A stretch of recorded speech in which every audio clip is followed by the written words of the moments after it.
اور اس پر اپوزیشن جو ہے وہ اتنا بڑا فساد کرتی ہے، اتنا بڑا ڈرامہ کرتی ہے اور الزامات لگاتی ہے، جھوٹے الزامات لگائے جاتے ہیں، اور ان سارے الزامات کے بعد آج حکومت نے اپنا جو ہے وہ وزیر خارجہ کے ذریعے شاہ محمود قریشی کے ذریعے اپنا موقف دیا ہے کہ نون لیگ جس طریقے سے اس معاملے کو ہائی جیک کر رہی ہے، یا بلاول زرداری جس طریقے سے اس معاملے کو عوام کو گمراہ کر رہے ہیں، یہ بیسیکلی بھارت کا ایجنڈا ہے۔ بھارت چاہتا ہے کہ جو ہے وہ نظر ثانی نہ ہو، بھارت چاہتا ہے کونسلر رسائی نہ دی جائے، بھارت چاہتا ہے کہ اس کیس کو جو ہے وہ اس کو پھانسی پہ لٹکا دیں، اور وہ پھانسی پہ لٹک جائے گا، ہماری جان بھی اس سے چھوٹ جائے گی، اور ہم انٹرنیشنل فورمز پر جا کے پاکستان کو ذلیل بھی کریں گے۔ یہ بھارت چاہتا ہے۔ تو شاہ محمود قریشی نے یہ آج اناؤنس کیا ہے کہ یہ بھارتی ایجنڈے پر کام کر رہی ہے نون لیگ، اور یہ صرف بھارت کو خوش کر رہے ہیں، اور یہ حقیقت ہے۔ دوسری طرف اسحاق ڈار کو آپ دیکھتے ہیں، اوورسیز پاکستانیوں کے حوالے سے کبھی احسن اقبال جو ہے وہ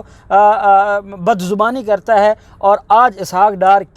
ڈار کو یہ تکلیف ہے، وہ کہتے ہیں کہ پاکستان کی معیشت کے بارے میں اوورسیز نہیں جانتے۔ اس وقت آپ بھی اوورسیز ہیں، آپ بھی وہاں بیٹھ کر جو ہے وہ سیاسی پولیٹیکل اسائلم کے لیے اپلائی کیا ہوا ہے، صرف اس لیے آپ کو اوورسیز پاکستانیوں سے تکلیف ہے کہ وہ آپ سے دکھی ہیں، اور اس دکھ کی بنیاد پر وہ یہ کہ آپ جب لنڈن میں، آپ کو تو گھر سے باہر نہیں اوورسیز پاکستانی نکلنے دیتے، آپ کو تو دفتر میں کوئی نہیں بیٹھنے دیتا، اور اس دکھ اور تکلیف کی وجہ سے آپ اوورسیز پاکستانیوں کو بدنام کرنے کی کوشش کر رہے ہیں، آپ ان کے حوالے سے غلط باتیں پھیلا رہے ہیں۔ یہ اوورسیز پاکستانی ہیں جن کی وجہ سے الحمدللہ آج پاکستان کی معیشت بہتر ہو رہی ہے، لیکن آپ کو اوورسیز پاکستانیوں سے تکلیف ہے، نہ آپ ان کو ووٹ کا حق دینا چاہتے ہیں، نہ ان کو ڈسکشن کا حق دینا چاہتے ہیں۔ اکانومی وہ مضبوط کریں، پیسہ وہ پاکستان کو بھیجیں، پاکستان کے لیے روئیں وہ، پاکستان کے لیے سوچیں وہ، اور وہ ڈسکس بھی نہیں کر سکتے۔ ان کے پاس یہ اختیار بھی آپ ان سے چھیننا چاہتے ہیں کہ وہ پاکستان کی معیشت یا بجٹ پر کیوں ڈسکس کرتے ہیں۔ یہ آپ کی وہ بیمار ذہنیت کی عکاسی ہے جس کا کوئی علاج نہیں ہے، اور آپ تکلیف میں ہیں، اور آپ تکلیف میں رہیں گے، اور انشاءاللہ اوورسیز پاکستانی اور پاکستان میں رہنے والے مل کر اپنے ملک کو ترقی کی منازل طے کروائیں گے۔ آپ دیکھ لیں شاہد خاقان عباسی کو، شاہد خاقان عباسی بدتمیزی میں تو ان کا کوئی ثانی نہیں ہے، لیکن اب وہ بجٹ کے اوپر، اب 2018 کا جو بجٹ، جو 2018 میں اکانومی اور جو گروتھ تھی پاکستان کی، اس کو جو نون لیگ کی حکومت چھوڑ کر گئی تھی، اس کو بھی وہ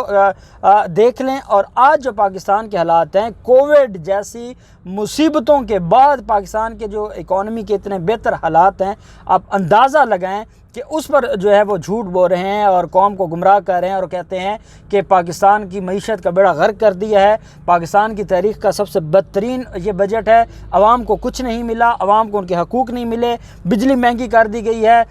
موبائل فون مہنگے کر گئے۔ اچھا، یہ وہ باتیں کر رہے ہیں، اور کہتے یہ ہیں کہ فواد چودھری بجٹ کی باتیں نہ کریں، وہ ایک وکیل ہے اور وہ وکیل بن کے بات کرے۔ فواد چودھری کیونکہ ایک وکیل ہیں تو ان کو حق نہیں پہنچتا۔ تو آپ کون سے اکانومسٹ ہیں؟ آپ نے کون سا جو ہے وہ چارٹرڈ اکاؤنٹنٹ ہیں؟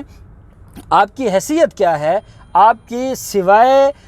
جو شریف خاندان ہے ان کی غلامی کے آپ کی تو اوقات ہی کوئی نہیں ہے، آپ کی تو حیثیت ہی کوئی نہیں ہے، اور صرف اس بنیاد پر آپ حکومت پر الزامات لگا رہے ہیں کہ حکومت، میں آپ کو ایک ایمانداری سے ایک بات بتا رہا ہوں، عام آدمی یہ کہہ رہا ہے کہ یہ وہ پہلا بجٹ ہے جس میں ہمیں کچھ ملا ہے، ہماری بات ہوئی ہے، ہمیں ڈسکس کیا گیا ہے، ہمارے لیے کچھ راستے کھولے گئے ہیں۔ وہ یہ کہتے ہیں کہ ہم نے پہلی دفعہ ہماری جو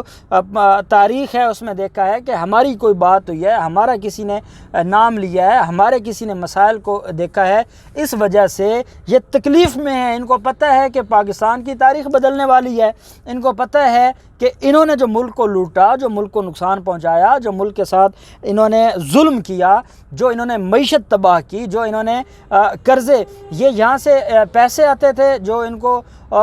پاکستان کی جو اکانومی ہے ٹیکس سے پیسے آتے تھے، مختلف جو پاکستان کو جو پیسہ ملتا تھا وہ عوام پہ نہیں لگتا تھا، وہ پنجاب کے لوگوں پر نہیں لگتا تھا، وہ سندھ کے لوگوں پر نہیں لگتا تھا، وہ بلوچستان اور خیبر پختونخوا پہ نہیں لگتا تھا، وہ تو لنڈن جاتا تھا، وہ تو اسحاق ڈار کے ذریعے جاتا تھا دبئی میں، وہ تو بلیو ایئر لائن میں لگتا تھا۔ یہی وجہ ہے کہ اب ان کو تکلیف ہے، ان کی دہاڑیاں بند ہو گئی ہیں، ان کے ٹھیکے بند ہو گئے ہیں، یہ جو بھتے لیتے تھے وہ بند ہو گئے ہیں، ان کی بلیک منی بند ہو گئی، ان کی منی لانڈرنگ بند ہو گئی، جن کے منہ کو حرام لگ جاتا ہے جب وہ بند ہو جائے تو اس سے بڑی تکلیف کوئی نہیں ہے ان کے لیے، اس سے بڑی کوئی سزا نہیں ہے ان کے لیے، اور یہی وجہ ہے کہ وہ اس تکلیف میں ہیں، اور اس تکلیف کی بنیاد پر وہ